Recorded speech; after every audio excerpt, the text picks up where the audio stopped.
Australia is a continent unlike any other, home to scores of lethal creatures found nowhere else in the world.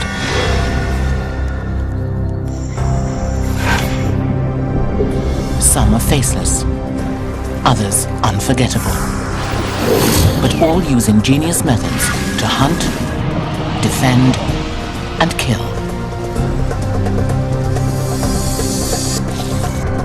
Sometimes when we enter their worlds, we get too close, with fatal results.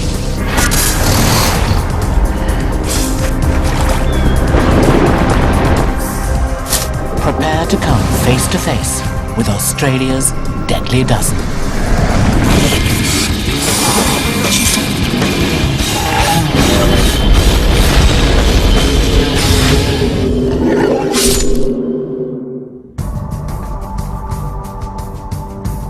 "200 million years ago, the Earth's continents were all joined together in a landmass called Pangaea.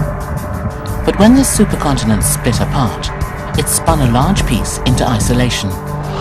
And over the course of millions of years, this island formed a variety of ecosystems. Outback, rainforest, and coastal waterways. Today, Australia is home to more than 35,000 kilometers of coastline. And living within these waters are some of the world's most lethal and deceptive predators.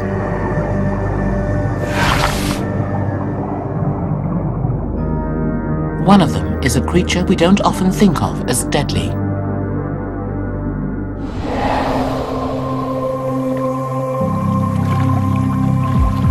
A beachcomber wanders across the sand, searching for shells.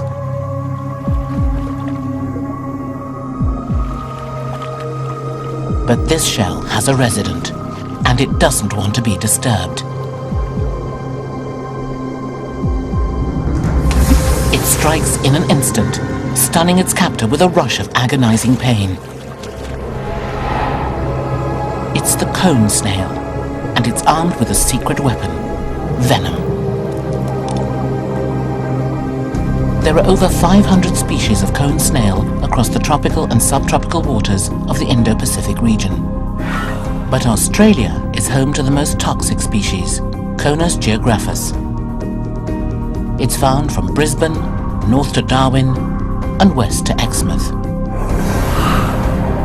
Cone snails, also known as cone shells, get their name from their multicolored funnel-shaped homes.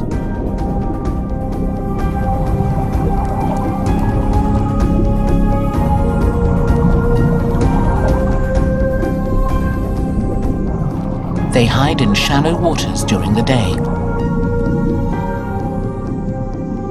But at night, they hunt, using their venom-filled harpoons to stab and neutralize their prey. The cone snail injects venom that consists of 200 different compounds, making it one of the most complex venomous creatures on Earth. It injects this elixir through a 1 centimeter long harpoon, which it fires through its proboscis or tongue.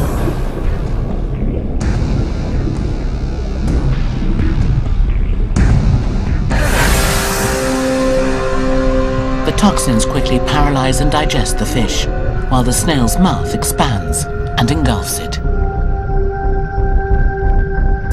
The mouth can consume prey almost as large as the predator itself. One harpoon, one kill.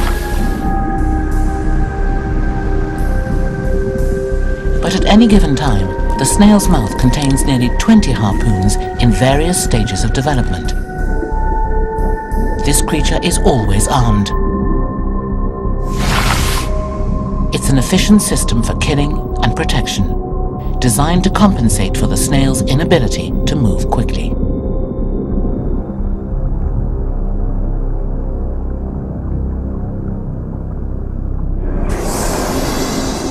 Shell collectors should beware, because there's no safe way to handle a cone snail. The proboscis can reach any point on the snail's body and deliver enough venom to kill 15 people.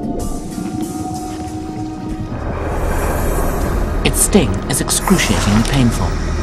The pain fades, but numbness soon sets in, followed by dizziness, slurred speech, and paralysis. And there's no anti-venom for cone snail stings. Pressure, immobilization, and artificial respiration are the only known treatments. And although it's rare, death can occur. But the cone snail isn't the only camouflage predator in these waters.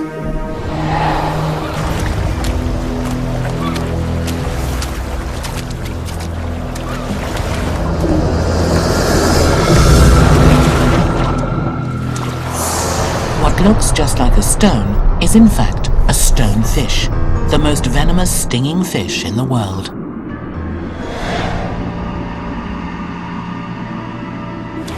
There are 30 recorded stonefish stings every year in Australia. Most are accidents rather than deliberate attacks. The stonefish lives just steps from the shore along nearly 2/3 of Australia's coast, from Brisbane to Geraldton. Aboriginals call it Nohu, or the waiting one. The encrusted predator can sit motionless for hours beneath the sand, waiting for small fish and shrimp to pass by. Then it springs to life, creating a powerful vacuum with its mouth and sucking down the prey in a matter of milliseconds.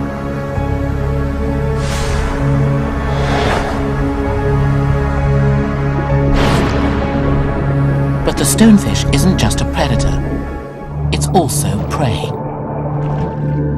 And while it may appear defenseless to larger sharks and rays, it's armed with quite a surprise. When agitated, the stonefish raises 13 spines along its back to signal that any attack will come at a price. Each spike tapers to a razor-sharp point, much like a sword blade, and is sharp enough to penetrate rubber shoes or flippers.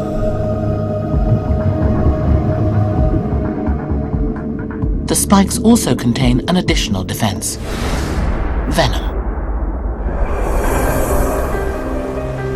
The muscle and neurotoxins cause immediate pain, swelling, high fever, vomiting, and paralysis.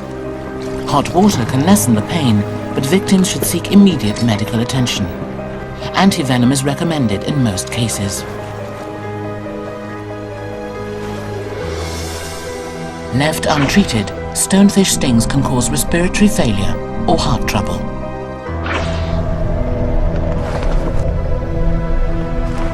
And there's another cloaked creature that swims among Australia's swells.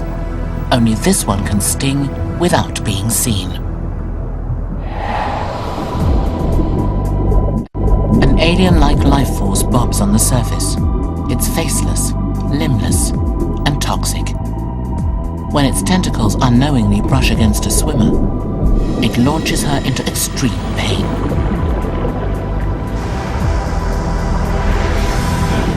It's the box jellyfish. There are nearly 30,000 species of jellyfish worldwide.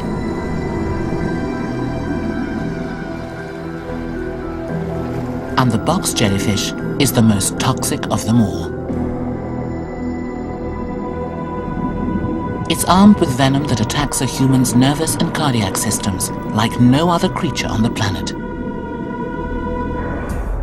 Ranging in Australia from Brisbane, north to Darwin, and west to Exmouth, the box jellyfish gets its name from its transparent box-shaped body. These boxes, or bells, can grow to the size of a bucket and train as many as 60 tentacles. Fully grown, the jellyfish can reach 4.5 meters long.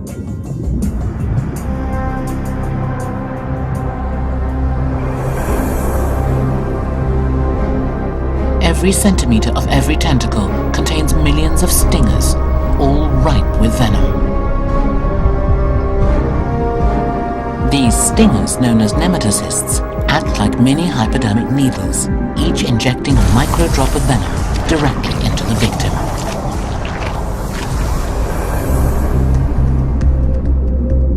food brings the box jellyfish close to shore and close to humans. Its long tentacles contain so many stingers that swimmers don't need to see the creature to be stung by it. One encounter can result in a toxic punch to the entire body. Skin around the bite area dies within hours, leaving long purple rope-like whip marks.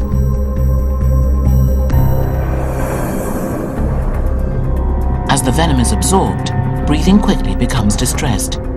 Heart and respiratory failures soon follow. Even the brain is affected. But an antivenom is available.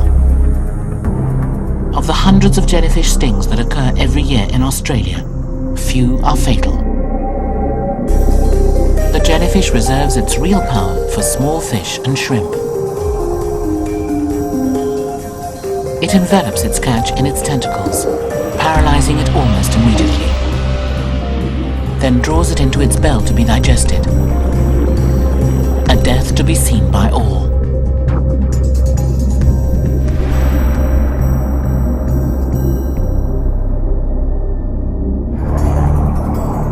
Australia's waters teem with some of the world's most deceptively lethal creatures. But they're also home to a collection of animals that are more obvious. Animals that warn and attack with ornate and fierce displays.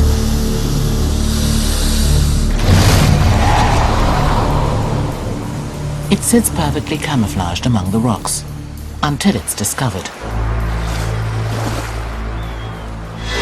Then it flashes its brilliant warning and releases its toxic bite. This is the blue-ringed octopus. There are at least 5 different species of this octopus, all living in the tidal rock pools along Australia's southern coast. The blue-ringed octopus spends its days hiding in crevices or under rocks. People rarely come in contact with them. There have been just 3 fatalities in the last century. But at night, the tiny mollusk hunts. It subdues small fish and crabs with its paralyzing venom, either injecting directly into the prey itself or into the water around it. Once frozen, the blue-ringed octopus chops up the victim with its powerful beak and begins to feast.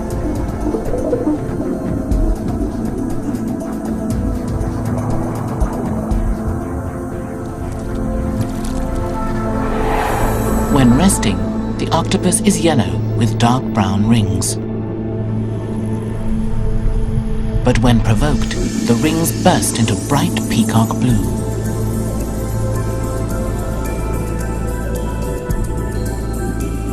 This change in color stems from a collection of elastic ink-filled sacs known as chromatophores. Located directly under the skin, the sacs stretch when the octopus is threatened, releasing the blue pigment to the surface.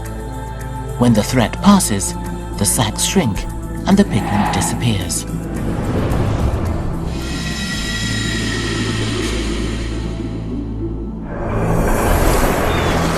Most bites to humans occur when they try to handle the octopus.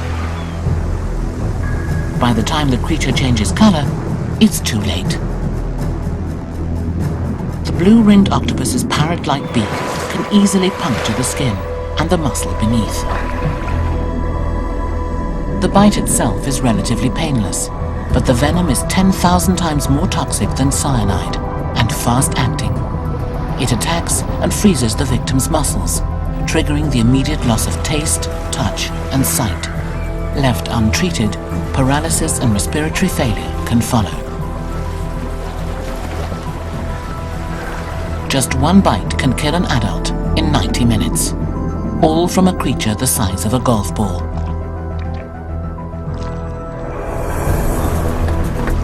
There's no known antidote, but heart massage and artificial respiration can move the toxins through the body and prevent long-term damage.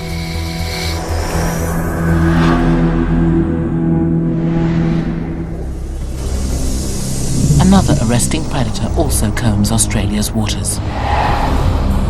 But this one kills with force.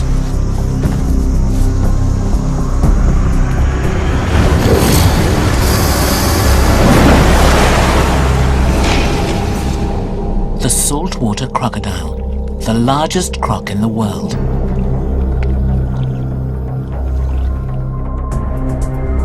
Salties inhabit parts of Southeast Asia and the Pacific. The key to their wide range is their mobility. They can swim for 1,000 kilometers. In Australia, they're found along the northern coast, from Broome and east to Cairns, where it's estimated they number as many as 150,000.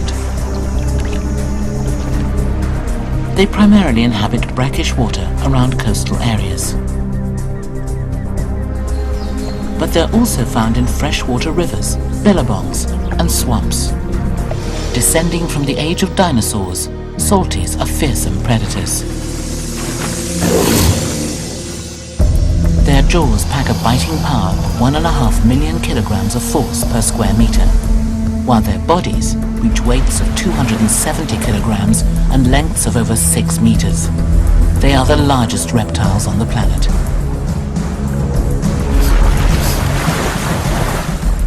And when it comes to killing, they're efficient predators. Equipped with eyes and nostrils on the tops of their heads, they can hear, see, and smell their prey, while the rest of their bodies remain hidden.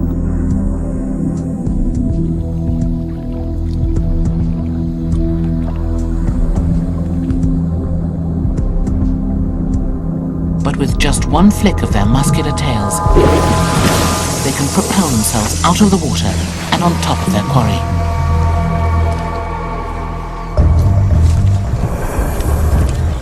Using their jaws, they crush or decapitate the victim.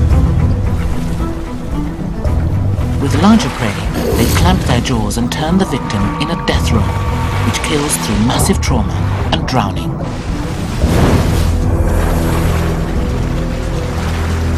Fish, birds, snakes, and smaller crocodiles are standard fare. But salties can take down prey as large as cows and kangaroos.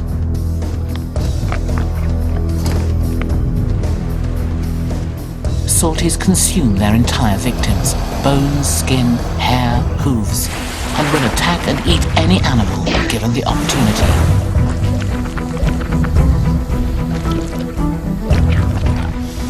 But despite their predatory power, salties, on average, kill less than 1 person a year in Australia.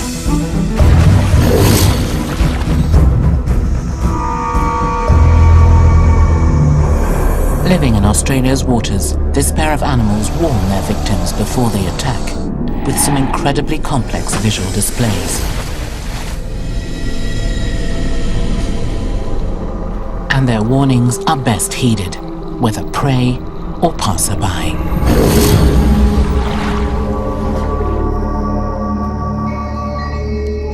Australia is also home to 22 species of venomous spider. Spiders that, while searching for prey or shelter, sometimes creep and crawl into human habitats.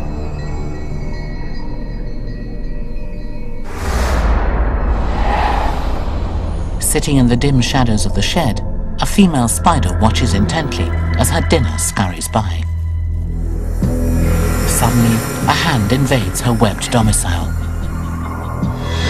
The venomous redback spider strikes,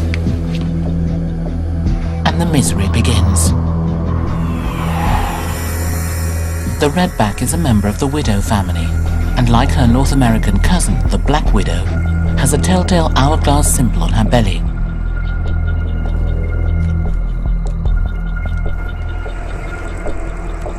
But this Australian arachnid gets her name from the trademark red stripe across her back.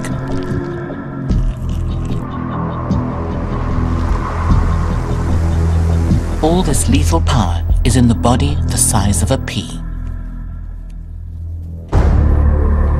To seize her much larger prey, she employs a complex web, building her lair in an area sheltered away from sunlight, and spinning a collection of vertical threads from her living chamber down to the exposed ground. Each catchline is adorned with drops of sticky silk that can snare unsuspecting prey.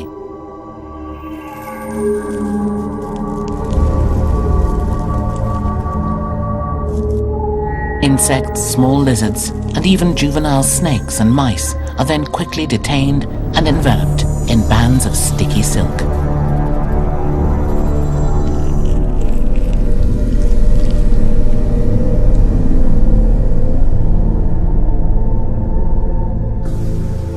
Once trapped, the prey receives an injection of neurotoxic venom.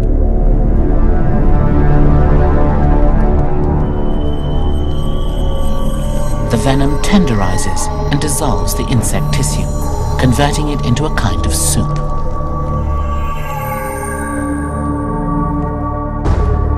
The spider then jabs her straw-like fangs into her meal and sucks it dry.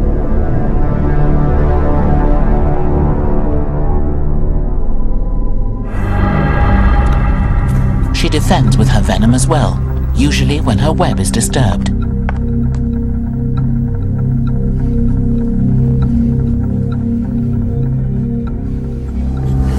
Bites are immediately painful. After an hour, the pain at the site begins to fade, but as the neurotoxic venom spreads, it blocks the nerve impulses, causing severe pain, sweating, muscular weakness, nausea, and vomiting.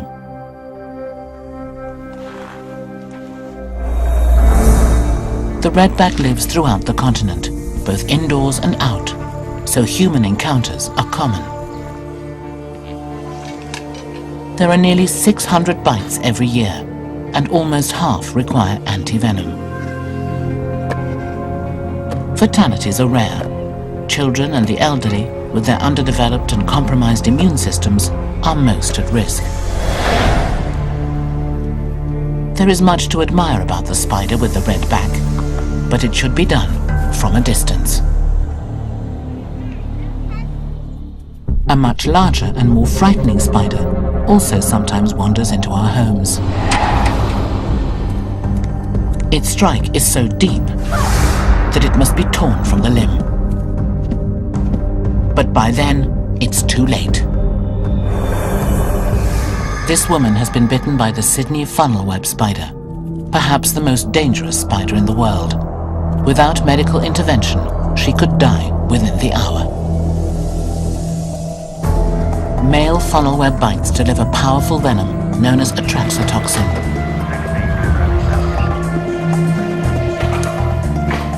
The toxins reach the circulatory system in approximately 2 minutes and can kill in 15. Symptoms include mouth tingling, twitching tongue, profuse salivating, watery eyes, sweating, and muscle spasms. After 2 hours, most of the symptoms subside, only to be replaced with respiratory distress and cardiac arrest. Sydney funnelwebs are easy to spot. They're large spiders with glossy black heads and dark brown bodies, and they're best known for their massive fangs. Most spiders' fangs are pincer-like,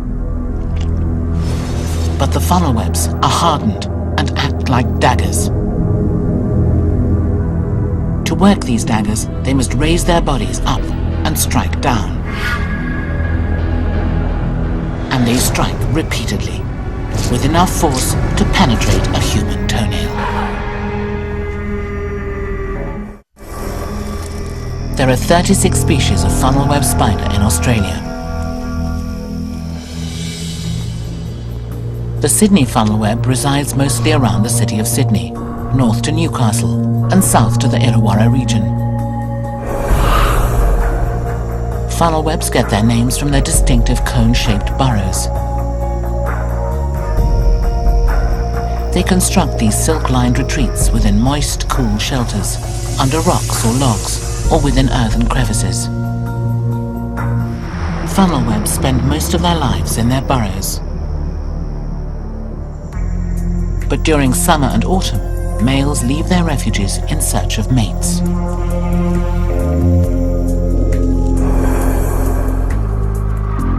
often wander into houses and garages. That's when humans encounter them.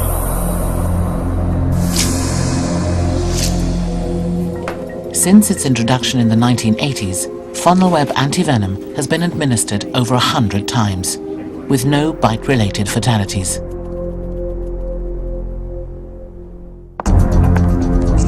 They're tiny, beautiful, and dangerous, and they're among the deadly dozen.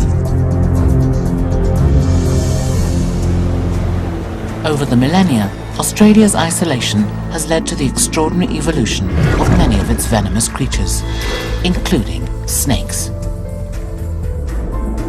Today there are nearly 50 species of venomous snake living on the island. Some of these are among the most toxic in the world. And sometimes humans find themselves in the snake's realm, with tragic results.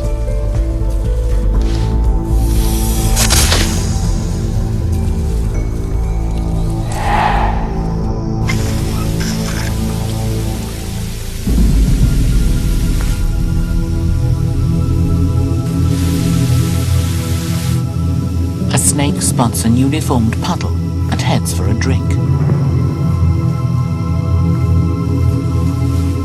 One wrong step is all it takes. The tiger snake has left its mark.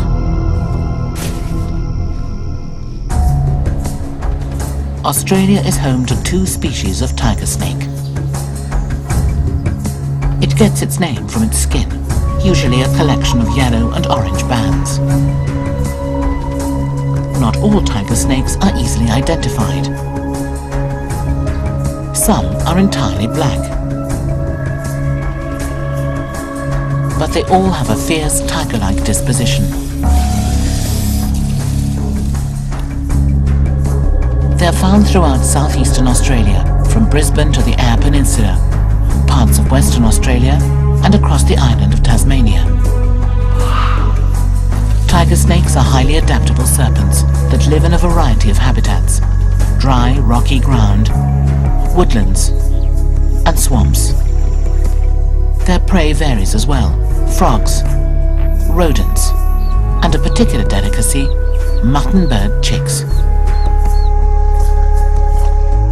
This meal is blocked by the mother, a formidable opponent capable of killing the tiger.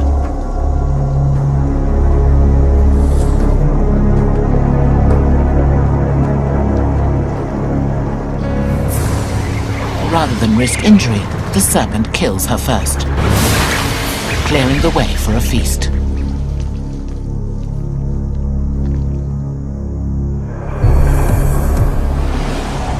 Development has reduced and fragmented much of the tiger's natural habitat, so they're also found in suburban areas, particularly ones close to fresh water. And that's where they frequently encounter humans. When threatened, tigers spread their necks to appear larger. If the threat remains, they strike. Tiger venom is a complex cocktail of neurotoxins and anticoagulants. The neurotoxins attack the nervous system, paralyzing the muscles and causing asphyxiation, while the anticoagulants break down the molecular structure of the victim's blood, causing heavy and uncontrollable bleeding. Antivenom has kept the fatality rate to almost 0. But the medicine must be administered before paralysis sets in. If not, it can be difficult to reverse. While the tiger's appearance often ensures it is seen, this lethal serpent goes to great lengths to remain hidden. The death adder. Its toxic strike can kill a fully grown human in 6 hours. Its neurotoxic venom immediately attacks the body, triggering nausea and the inability to speak. A As the venom works its way through the bloodstream, breathing difficulties and paralysis soon follow. Left untreated, respiratory failure is all but assured. Before the creation of antivenom, 50% of death adder bites were fatal. Today, death is rare, but this snake is still dangerous. Found throughout nearly all of Australia, the death adder is recognized by its triangular head and short, fat body. It's an ambush hunter, lying half-buried and motionless for days, even weeks, waiting for prey, and using its brightly colored tail as a lure.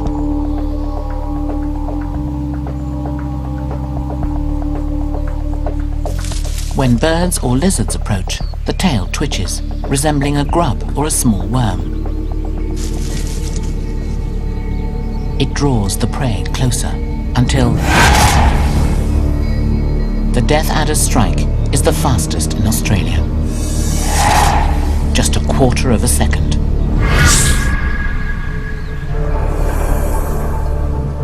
Its fangs rotate outward, ensuring its venom flows directly into its target.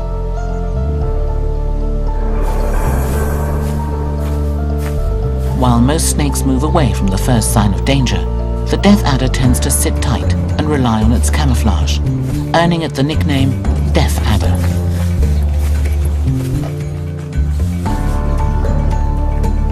If an unsuspecting hiker gets too close or steps on the hidden snake, its large fangs and muscular body can inflict serious damage. But the death adder only strikes once. This snake strikes repeatedly. The taipan is a slender serpent that size, method of attack, and toxic bite affect hundreds of people every year.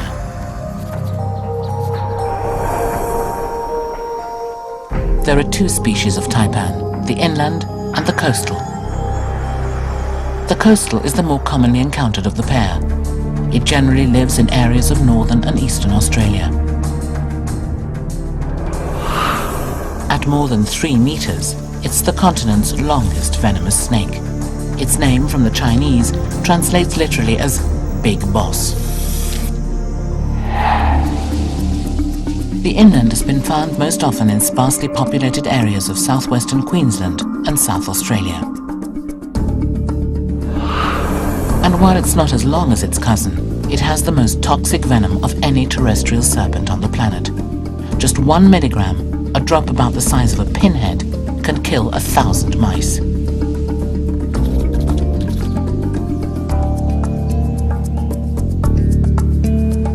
Taipans are largely solitary hunters that do everything in their power to avoid human contact. But they're fond of mice and rats, so they're sometimes found in proximity to humans. And that's when the trouble begins. Unusually fast and nervous, taipans won't hesitate to defend themselves when threatened. Unlike most snakes that bite and run, they raise their long bodies high off the ground and strike repeatedly.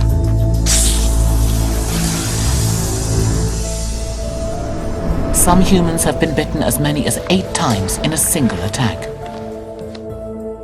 The venom's blood-clotting agents stop the body's blood flow in a matter of seconds, while the neurotoxins immobilize the muscles. Without antivenom, death can occur in 6 hours.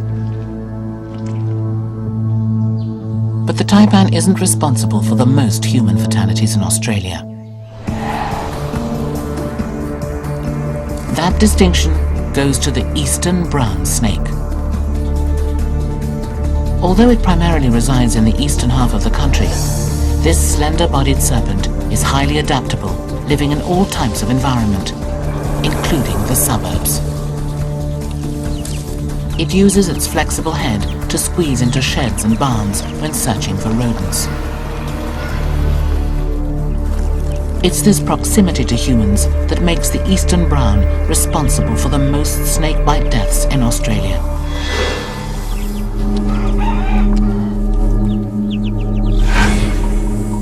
When threatened, the eastern brown coils into a distinctive S for maximum striking force. And it strikes fast, often with its mouth open to compensate for its short fangs.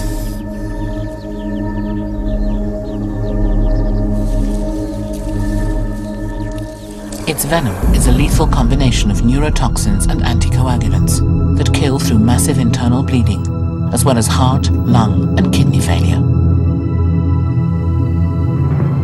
Every year, hundreds of brown snakes are removed from in and around homes and workplaces. This should always be left to the experts. In a country full of venomous creatures, Australia's snakes rank among the most lethal.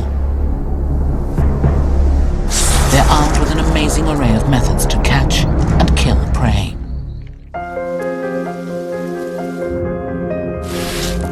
Australia is home to some magnificent and deadly predators. But in our minds at least, one species reigns supreme. Its fearsome reputation, hunting strategies, and myriad behaviors make it one of the most formidable creatures, not just in Australia, but in all of nature. I heard a splash behind me and see something out the corner of my eye. There was fins and things going everywhere. I'm hanging onto its nose and its bottom jaw's chomping at me. It didn't take long, I realised it was a shark.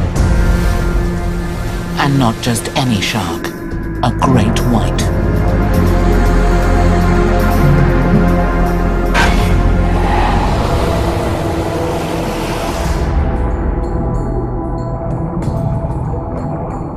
Great whites are the largest predatory sharks in Australian waters.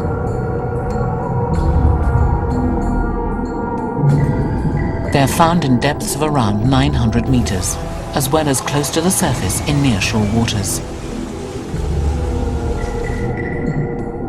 Great whites can stretch over 6 meters long and weigh up to 2,200 kilograms. The shark's name comes from its white underbelly, but its torpedo-shaped body, cone-shaped snout, and large dorsal fins are all etched in our minds. It's equipped with a type of sixth sense called the ampullae of Lorenzini. Located on the front of its snout, these electroreceptors detect weak electrical fields given off by prey, like seals, allowing the shark to hone in on its target. The massive predators often approach from below, rocketing to the surface and pulverizing their prey.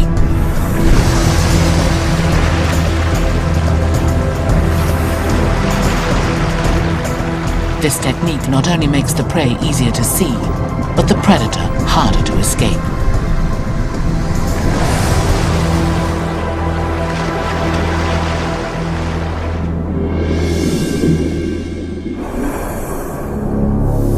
Ancestors of the great white shark have roamed the seas for nearly 400 million years.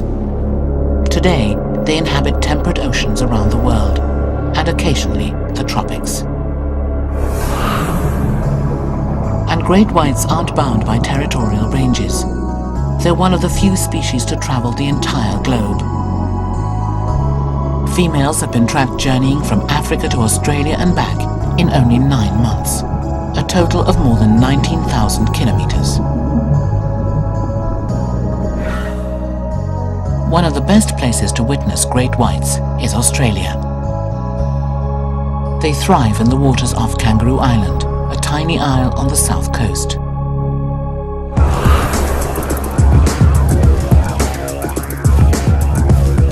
With 1/3 of its land protected by the government, Kangaroo Island is a natural paradise, home to kangaroos, wallabies, and one of Australia's largest colonies of sea lions.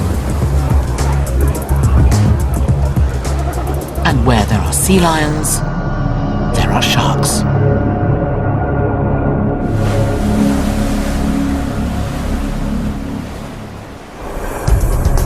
But these waters also attract surfers.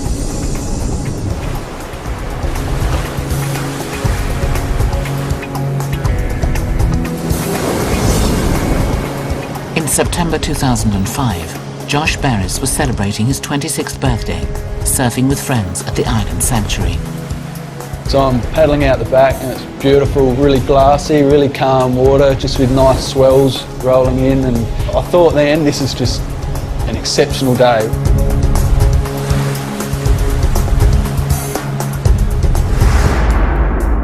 And then all of a sudden I hear a splash and see something out the corner of my eye, and my initial thought is, what's that seal doing so close? But really quickly I realised that it's not a seal. It was a great white shark, and it was coming straight for the surfer. It hits me with incredible force and knocks me forwards off my surfboard. By then the shark is underneath me, both hands, both feet, scraping along its back. Whites tend to attack prey like seals from below, using a vertical approach.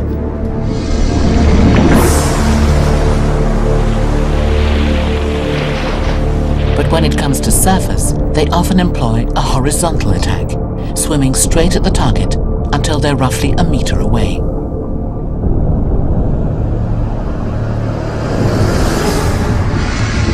They then emerge well positioned to inflict maximum damage, snouts raised and jaws pushed out of their mouths. Some scientists believe this varied method of attack may prove that whites can differentiate between seals and surfers. And then I was in the water, and that's when I thought, I'm in real trouble here. I can see the shark again coming back at me, and it turned around exceptionally quickly.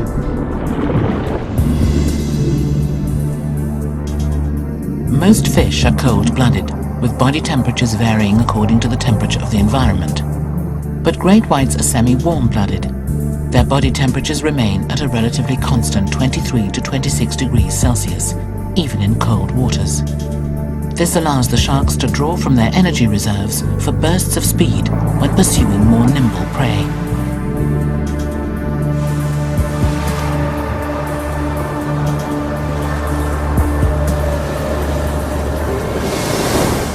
I couldn't believe how quickly it turned around and came back again, and I guess I just instinctively put my hands and feet out to try to fend it off as it was chomping at me. I managed to sort of roll off to the side of it, and it grabbed my surfboard. That's when it absolutely went crazy. A great white has over 100 teeth, triangular, serrated, and nearly 5 centimeters long, and they work in tandem with the predator's powerful jaws.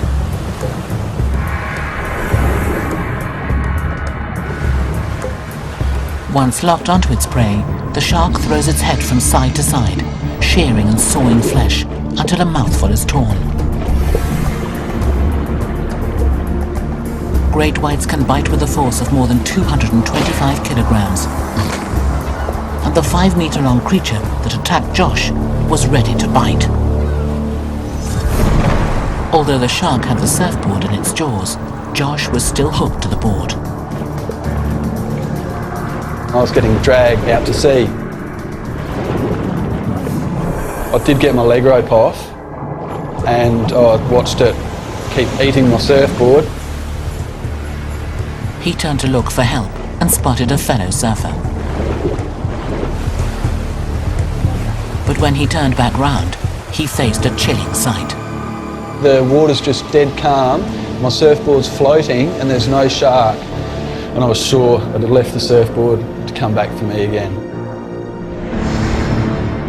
Great whites are believed to be taste testers, tending to bite unfamiliar objects that catch their eye before deciding if they'll consume them.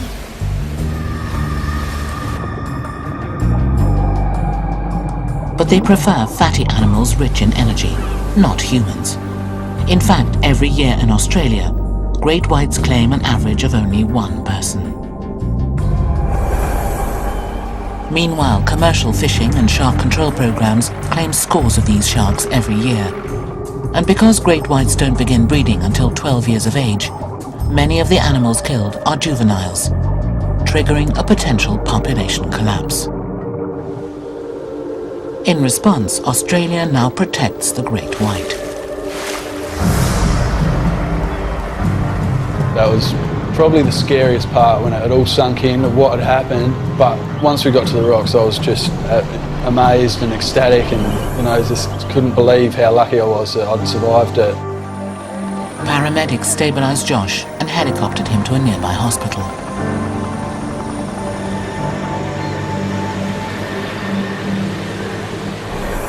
There, a team of surgeons mended his severely injured legs.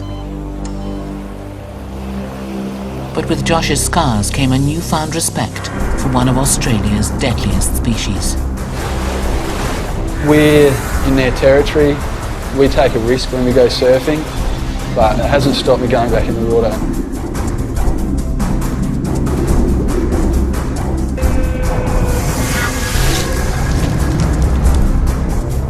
They're an elite group of 12, embodying all of nature's grandeur and power. They have thrived with a vast array of survival skills and defenses. They are Australia's Deadly Dozen.